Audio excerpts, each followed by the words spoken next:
So welcome everybody to the Ortelius September 15th architecture meeting. I dropped the link to the doc. Please sign in. And I didn't put any general, any topics out there yet. The main thing that we're going to have is going to be the blockchain work. Yeah, we need to get our heads into that and figure out how we're going to approach it. And I think it could be a good project for Hacktoberfest, even though that's only starting in 2 weeks. Yep. I have no idea about blockchain. I had no idea about blockchain either. That's why we went to that conference. There's a lot to learn, but it's kind of cool. No, super cool. I'm just saying, I have no idea how to code it, or I can deploy a database for it.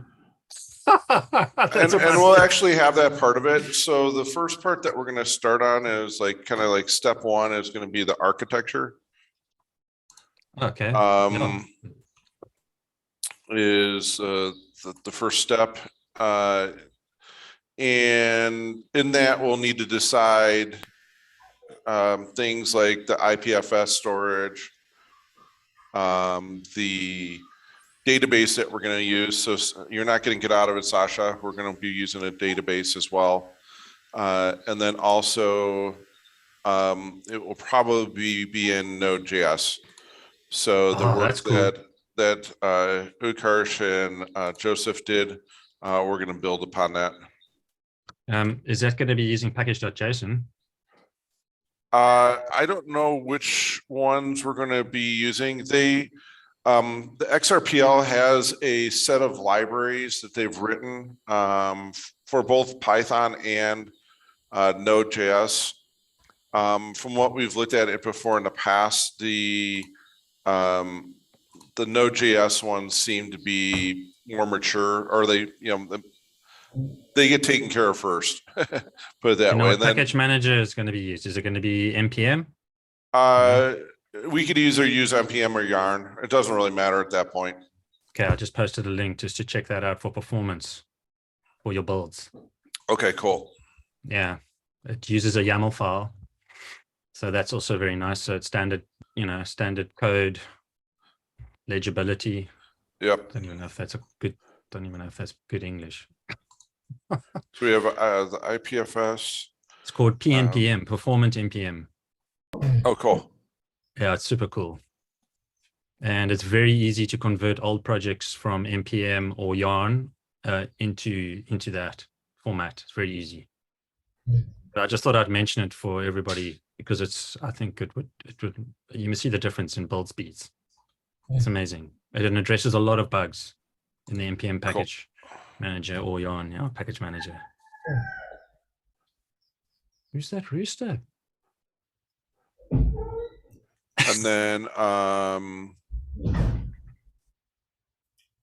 we're going to have some DevOps pieces around all of that. Tightening down our deployment to a test environment.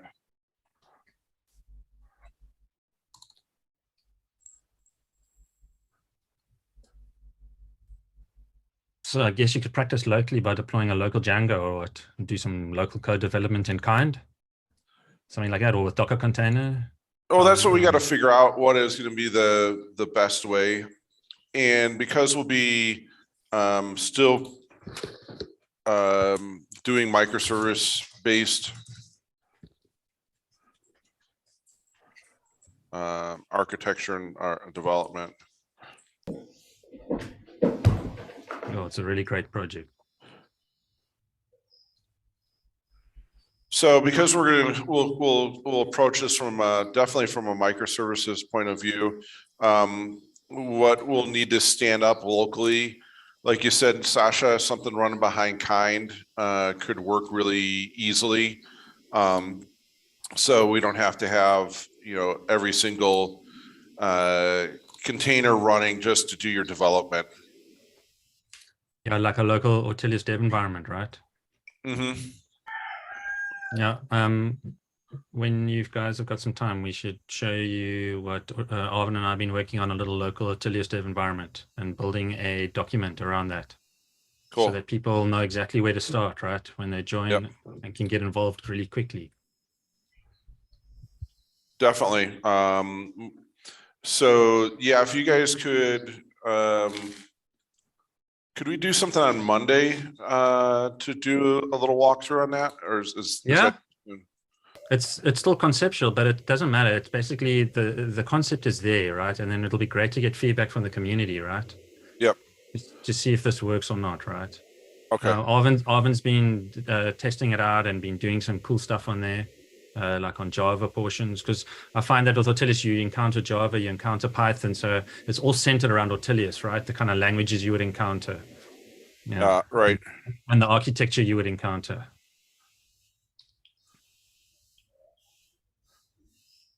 In fact, the whole thing is themed Ortelius. Well, obviously, it should be because it's. What is Monday? The Monday. 19th. Yeah. Yeah. 19th, Okay. Cool. yeah. Let me see for the calendar. Probably let's try to do it the same time. Yeah, that's good. If it's good for you. Yeah. I don't know if it's good for me, but if my day's totally. Just yeah, if it doesn't, if you need to move it. It's totally cool. Yep. Flexible. But what I'll do is I'll send out the invite. Yeah. Arvin, you can present. It's good fun for you. We both can present. Okay, I'll do the setup part. You can do the yeah. Cool. Cool. Yeah, it's great to know that that has that you guys have figured out a dev environment, because that'll definitely help as part of this. Yeah. I feel like it's something we need, right? Just so like, hey, where do I start? Well, you start here, right? And this is what you need, the tools. Yep. So as part of the oh, there's the other part, NFTs. So we need to do some research on how to search or make the NFTs, which is where we're going to store the JSON representation, like of a component, will be pushed into JSON into an NFT, and then put onto IPFS, and that gets all recorded on the blockchain. So so Ukarsh, I think I saw you jump in. They did release a new more native NFTs or on the XRPL ledger in their latest release. So it actually minimizes the number of API calls we have to need to do for the setup and stuff like that. So, but we need to figure out how we can search them.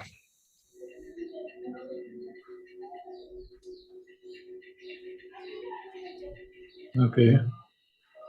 So I think there was one.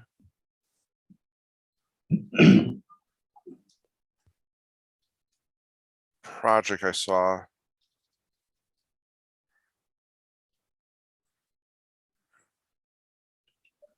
But that's going to be kind of our homework in the next couple days, is to go ahead and figure out how we can do some searching on the NFT side. Once I find the link, I'll put it in here and pass it out to everybody on Discord. But one of the concepts is to, when you write the transaction to the blockchain, that you also write it in parallel to the like a document database. So like a ArangoDB in our case is one. And the reason why I keep on going back to ArangoDB is because of it's a graph database. It can handle the relationships, and I have a feeling we're going to have a lot of relationships that we're going to be managing, especially when you look at the SBOM data that we'll need to bring in and build those relationships as well, as part of the information that we're capturing. But there will be some basic like database structure that we'll need to kind of decide on for the NFTs. And we may have multiple ones to help us minimize database usage.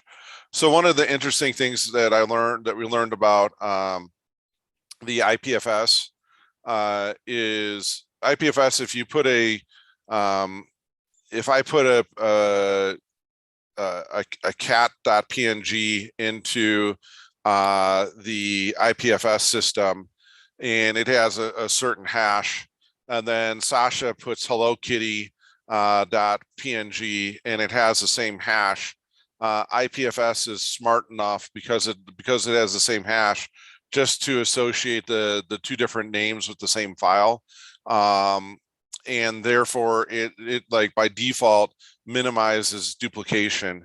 Now, when we look at our SBOMs and our packages and things like that, we may want to do that where the SBOM is separated from the component, and then having a component separated from an application.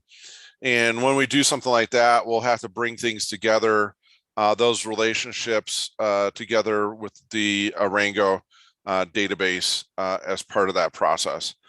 So those are some of the things that we need to start thinking about. And like I said, we may need to do, we could do it two ways. One, when the transaction comes through and is like confirmed by the consensus algorithm on the ledger, that we then go take and write the data into the Rango database, or we have just like a background process that runs periodically or on a trigger to go and look at the blockchain, read in the last few transactions and make sure that the data is mirrored over into the Rango DB. So we have a couple options there, but I want to see if there's anything else out there, any other ideas on that front around the database world for us searching. So it'd be great if there's like a native search in the NFT world or the IPFS world where things are stored, but mostly it's just like these cryptic hash names for what a file is represented. Does that make sense, folks? Ooh, I like that. I didn't know that it could do that. That hashing story where you have two files of the same name and it knows what it knows to link them. Yep. And Yeah, then amazing. What's that? HPFS? IPFS. IPFS. Yeah, it's called the interplanetary file system.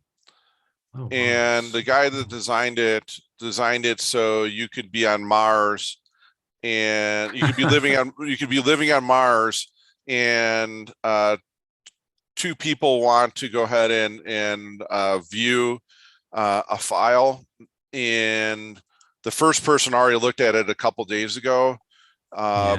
And when you would go to look at it, you would bring it from their local peer network on Mars instead of going all the way back to Earth and re-downloading the file.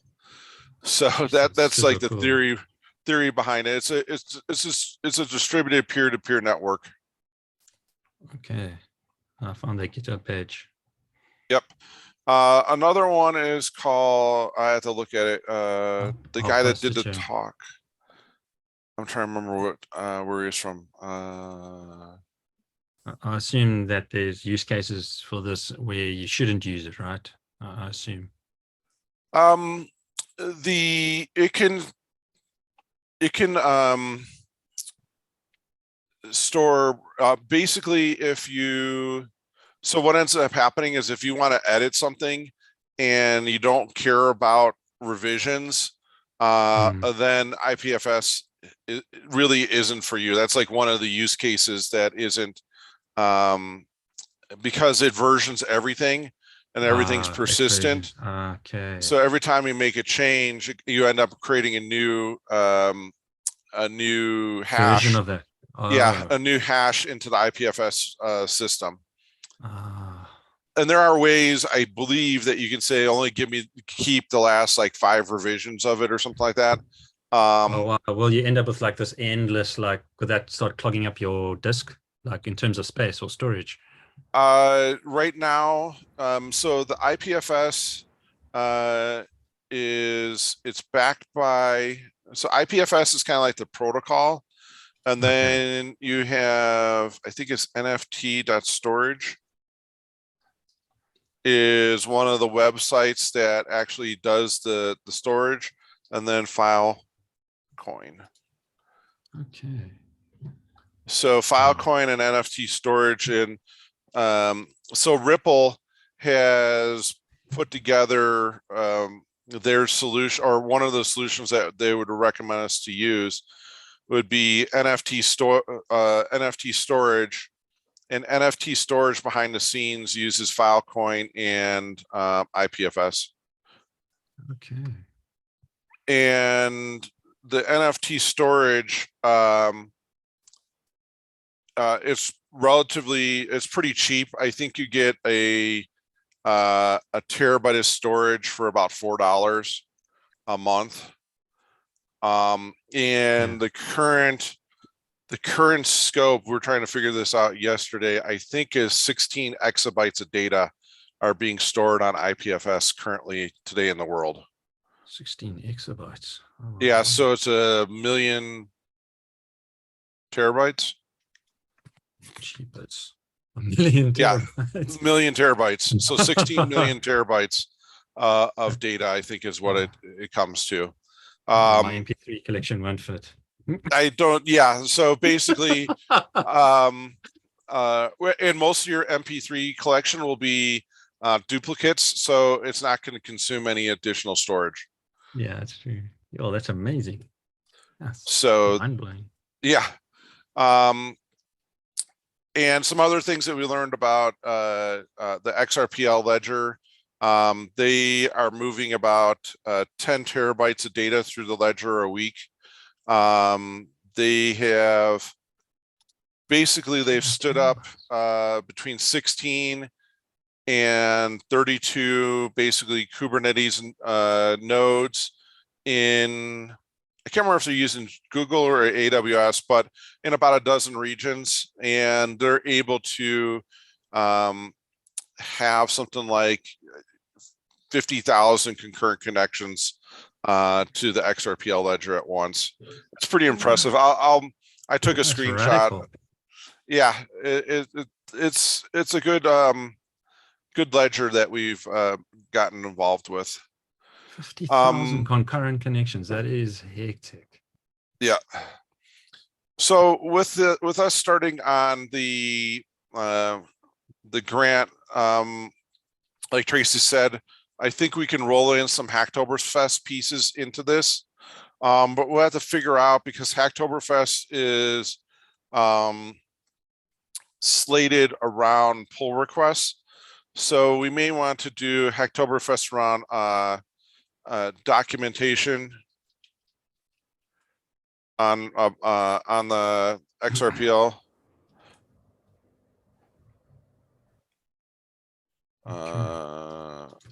Ortelius.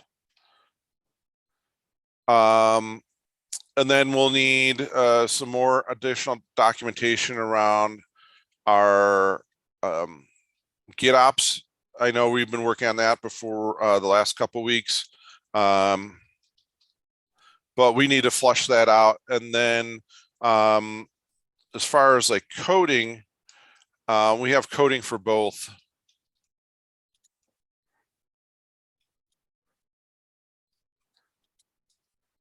So what I'm going to do is I'm going to send out a form, just basically asking folks what they're interested in doing. You know, if you're just interested in documentation, if you're just interested in listening about it, or if you're interested in coding as part of those processes.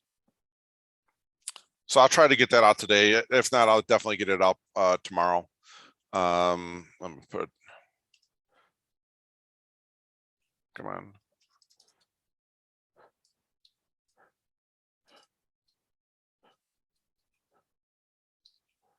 Because we're definitely gonna need to get some participation on both of these, so we can. The GitOps has been moving along. We just need to go ahead and get it wrapped up and documented in all those pieces. So was I right, Sasha? It's 1,000,000 terabytes. You're on mute. Yeah, I just posted that link there. It's quite cool the way it explains it and like visually, right? Yeah. That's like insane. Oh, Yeah, and it's and a lot of this is designed the Filecoin and the IPF. So Filecoin is 20 times cheaper than AWS storage. 20 times. That's a Yep. lot. Yep. So normally, you know, if you think about if we put a terabyte out there on AWS S3 bucket, it's going to cost us $80 a Yeah, month versus $4 in Filecoin. that's insane. That's a And it adds massive. up. Let's go. And it really will add up quickly, you know. What else can you store on a Filecoin? Can you store anything on there like you Yep. can with S3? Basically, yes. But what happens is you don't reference the file by its name. You reference everything by its hash. Yes. Okay. Wow. So whole that's world for me. kind of the tricky part, because the IPFS will do a hash on a directory as well. So you can hash folders and you can hash files themselves. Wow. So it's fascinating, eh? Yep, this is gonna be a fun project. Yeah, this is such a cool project. And I'm gonna go.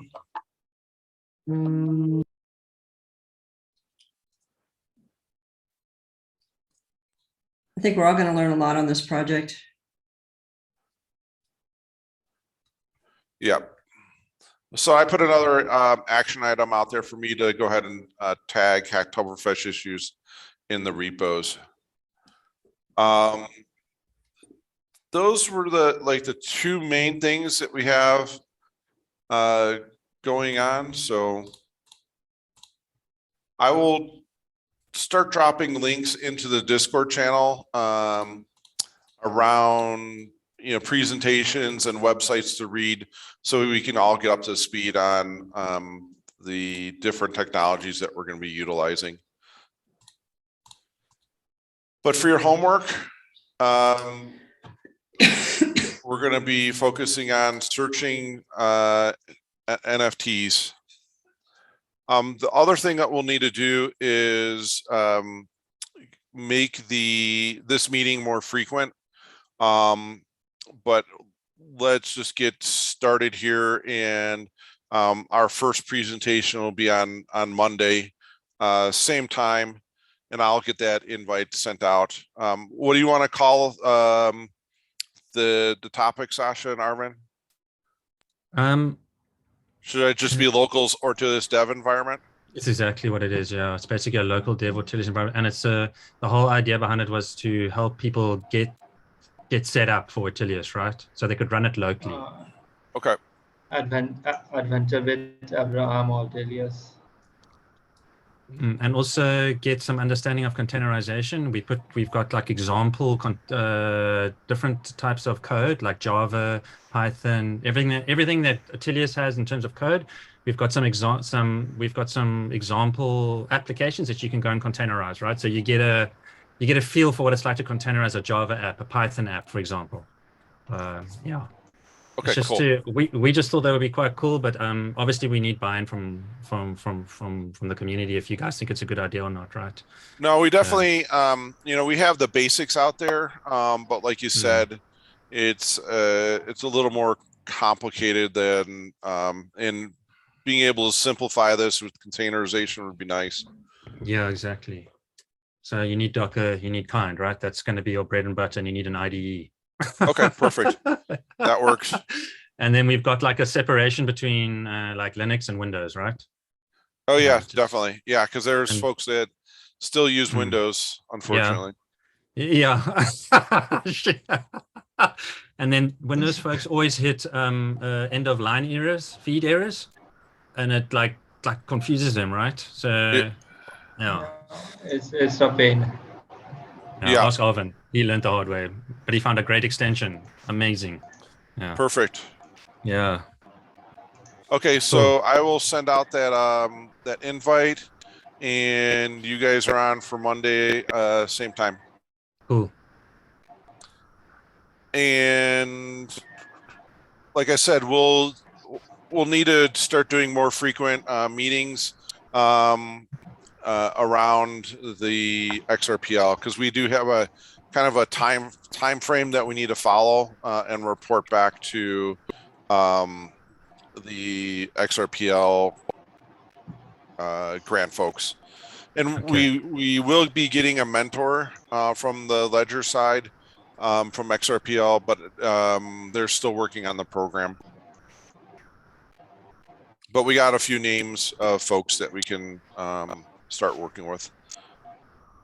And everybody, I think that's the main stuff. Anything else from anybody? We got 1 minute. Speak quick. I just want to point out that we still have the task of improving our adoption. And we've been thinking about how to do that. And one of the ways is to have this team, or maybe a sub-working group, start populating a production version of Ortelius. The one we have now can be pretty volatile because it's kind of our test environment. But we might need to think about creating a production Ortelius environment that's hosted by the Linux Foundation. And we start building the open source projects in there. So we start creating a central catalog of all of the open source projects with their SBOMs.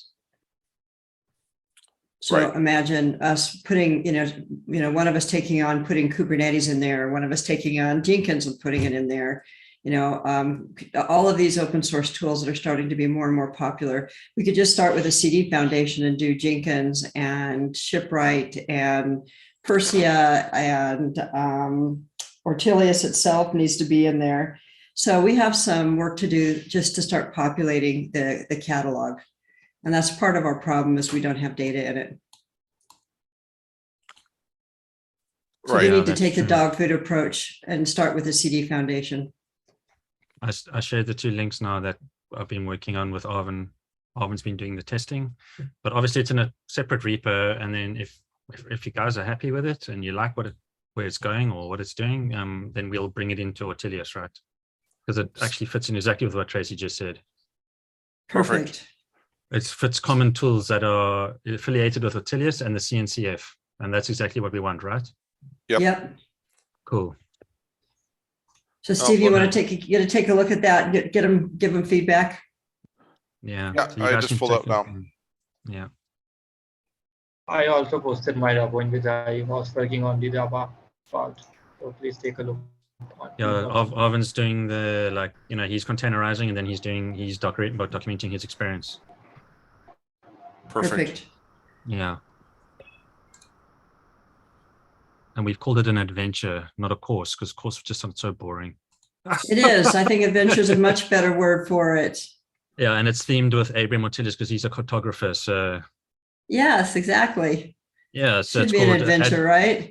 It's called Adventure with Abraham Ortelius. Please, and then please help us improve the cartography. Don't help us improve the course or the info, the cartography. Yeah, because it's a exactly. guide, right? Right. Yeah. Because people are going to have to learn a lot on their own because there's a ton to understand. There is. Yeah, perfect. Yeah, so Looks take good. a look. Yeah.